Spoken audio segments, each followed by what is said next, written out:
bellísimamente Pablo expone su corazón sin ninguna pena a una comunidad que no lo conoce, como ya lo hemos venido hablando de la carta a los romanos. Y en este trozo de la carta a los romanos, que empieza el capítulo 5 y termina en el 8, donde Pablo está hablando de la nueva criatura que hemos sido, transformados por el bautismo, toca ahora abrir el corazón y nos revela esa lucha interior que hay en él, y debo decir en todo cristiano. Dice: descubro pues en mí esta realidad. Cuando quiero hacer el bien, me encuentro con el mal. Y aunque en lo más íntimo de mi ser me agrada la ley de Dios, percibo en mi cuerpo una tendencia contraria a mi razón, que me esclaviza a la ley del pecado, que está en mi cuerpo. Y decía más arriba: puesto que no hago el bien que quiero, sino el mal que no quiero. Y si hago lo que no quiero, ya no soy yo quien lo hace, sino el pecado que habita en mí. Alguna lectura muy rápida de este texto llegó a argumentar, a quitarse la culpa con respecto al pecado, con respecto al pecado, sobre todo por el final que decía Pablo: pues ya no soy yo quien lo hace, sino el pecado que habita en mí. Como diciendo: oye, yo no tengo culpa, es el pecado que habita en mí. No, Pablo no tiene la intención de quitarse la culpa, más tiene la intención de mostrarnos a todos nosotros de que dentro hay una lucha. Y yo creo que no es necesario explicar mucho, porque todos los que estamos aquí y todos los que puedan escuchar luego esta reflexión tienen lucha. La lucha es la parte de la vida del cristiano, en su ascesis, en su espiritualidad. No hay un camino de santidad donde no haya lucha. A mí me toca encontrarme con hermanos que se entristecen de que no logren hacer cosas en su vida de fe sin lucha. Ya sabemos de que de pronto a alguien le costará más unas cosas que las otras. Pero Pablo revela su corazón y nos dice que siempre va a haber lucha. Creo que una de las tentaciones más grandes es abandonar la lucha, porque descubrimos que no somos los santos que deseáramos, pero que tiene que haber lucha. Y esa lucha podría uno mejorarla. ¿En qué sentido? Sobre todo mejorar en las cosas que a quienes le damos nosotros nuestro corazón. Por utilizar la palabra que se utiliza en moral, ¿qué deseamos? Porque lo que nosotros deseamos, ahí va a terminar el acto detrás del corazón. Porque aunque haya una lucha entre razón y corazón, la verdad es que al final la voluntad se rinde ante lo que el corazón desea y no necesariamente ante lo que la razón piensa. Puede durante algún tiempo mantener así, pero si no se cuida el deseo, no se cuida, se le pone atención a qué se le entrega el deseo, entonces claramente esta lucha va a terminar siendo derrota siempre. El pecado y el pecado y el pecado. Con mucho cuidado de que no entendamos de que hay un yin y un yang, que dentro de nosotros somos maniqueos, ¿verdad? Entonces, que dos principios, pues hay un principio de bien que es Dios, y otro, en este sentido, la ausencia de Dios, que también va trabajando en nuestro corazón. En teología se habla de la concupiscencia, que estamos inclinados al mal. Yo quisiera que con San Pablo en la lectura nos recordemos de que no va a haber santidad si no hay lucha. Y normalmente la gente que ya tiene familiaridad con este texto, el capítulo 7, los versículos del 8 en adelante hasta el 25, argumentan esto, y para mí la parte más importante del texto justamente es el versículo 25, que termina diciendo: pobre de mí, dice San Pablo. ¿quién me librará de este cuerpo esclavo de la muerte? Y responde el mismo: la gracia de Dios, por medio de Jesucristo nuestro Señor. Y entonces toda esta lucha que acabamos de reconocer en nuestra vida, que no la podemos negar, que está presente, tiene solución, dice Pablo, ¿en quién? En Cristo. La gracia de Dios. Quiere decir que más de las veces que nosotros como cristianos busquemos los medios de gracia, entonces vamos a favorecer que nuestro corazón se ordene en el deseo. En la medida en que yo me aleje de los medios de gracia, el corazón se desordena, porque el corazón es un loquillo que se va de boca, de trompadas tras cualquier cosa. El corazón nuestro es un loquillo, ¿verdad? Quiere una cosa y de pronto ve pasar otra, y entonces ya quiere otra, y después de pronto quiere otra, y así pasa. Y ojalá que esas cosas pues no pusieran en peligro nuestra salvación, pero sí, la gracia de Dios. Busquemos los medios de la gracia de Dios, busquémoslo en la oración, busquémoslos en los sacramentos, busquémoslos, porque entre más grande tenga lucha, pues más medios de gracia hay. Lo que pasa con esto es que uno de los aspectos más fuertes en los hermanos que tienen alguna cercanía con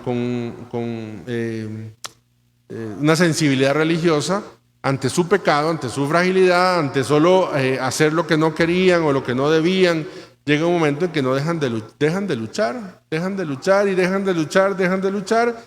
y ya habíamos dicho, el pecado aceptado, ¿qué se vuelve? Hábito.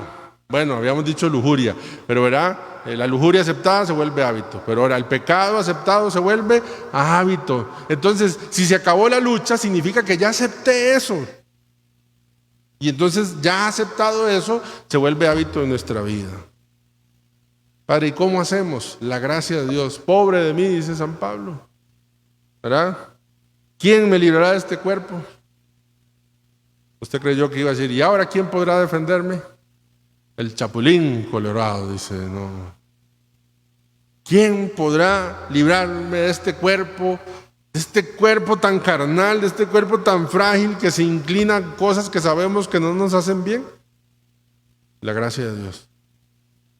Buscar los medios de la gracia de Dios. Lo podemos perder facilito, pero facilito está también la forma de recobrar la gracia de Dios.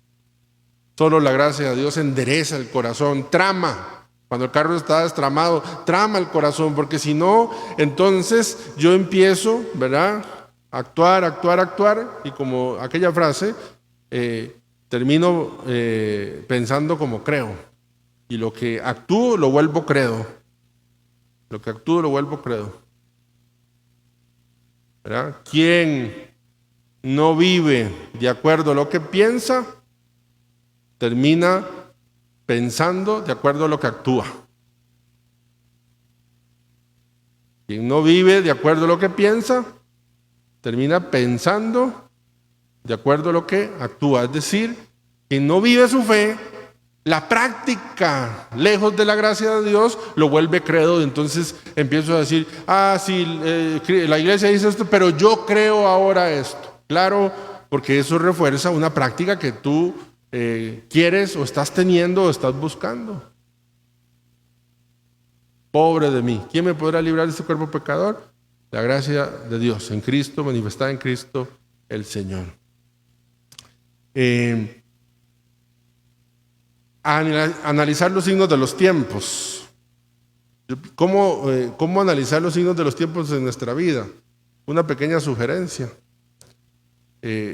Yo creo que, por ejemplo, digamos, tenemos esa pared y hay un poco de humedad.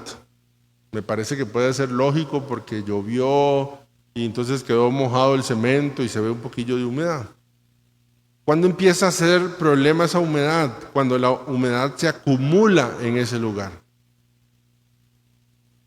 Entonces, usted ve que pasa una nube oscura, dice, para utilizar el ejemplo que pone Cristo, pasa una nube oscura. ¿Una nube oscura es amenaza de algo? Pues no. Ahora, si se acumulan un montón de nubes oscuras, es probable que venga una tormenta.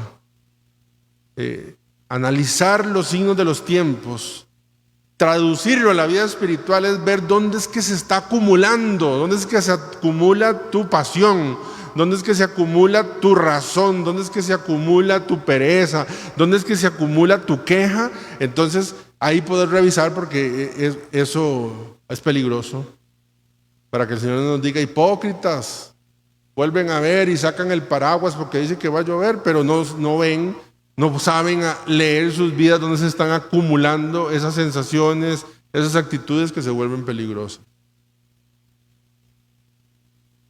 ¿Dónde es que acumulo yo?